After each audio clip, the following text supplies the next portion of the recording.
नमस्कार mama's kitchen को आपण मानकु अनेक अनेक स्वागत। आज आम बनैबा बिना पियाज रसुण रे डालमा। देखंतु मु मुग डाल के बतुरे देइथिली आगुरु। कौन करबा ना कढ़ई रे पानी बसाई देइछि। पानी एबे फुटिलानी। आमे कौन करबा ना मुग डाल की सेथिरे पकेई दबा।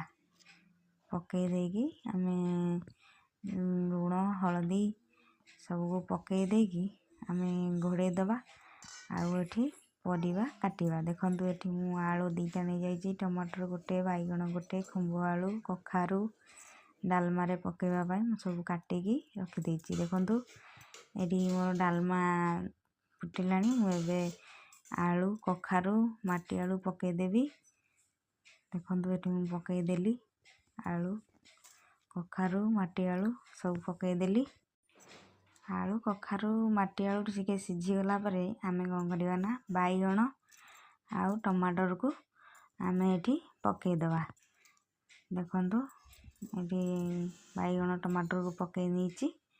पकेई नेकी आउ 5 मिनिट आमे बाइगण टमाटर को सिझीबा पई छाड़ी दबा।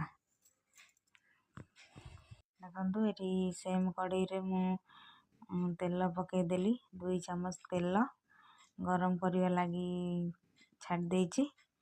तेल टिके गरम हमर हे गले आमे 2टा सुखिला लंका को पकेई दबा। जीरा सोरिष आमे पकेई दबा। जीरा सोरिष टिके फुटी गला परे आमे छेची की रखिथिबा अदा आउ कंचा लंका को आमे कोन करबा ना पकेई दबा। पकेई देकी टिके भाजीबा पई छाड़ी दबा। कंचा स्मेल ता तार पळै जिवो अदार कंचा स्मेल ता। तापर आमे भेरसुआ पतर पकेई दबा। देखंतु भेरसुआ पतर पकेई देली। तापर डालमा को आमे दे दबा। एही परी डालमा आपण बनातु। एबे तो मार्गशीर मास गुरुवार चलची। बिना प्याज रसुण रे आपण माने एही परी डालमा बनातु। देखिबे खाइबा लागी बहुत भल लागिवो। धन केमिति लागुची।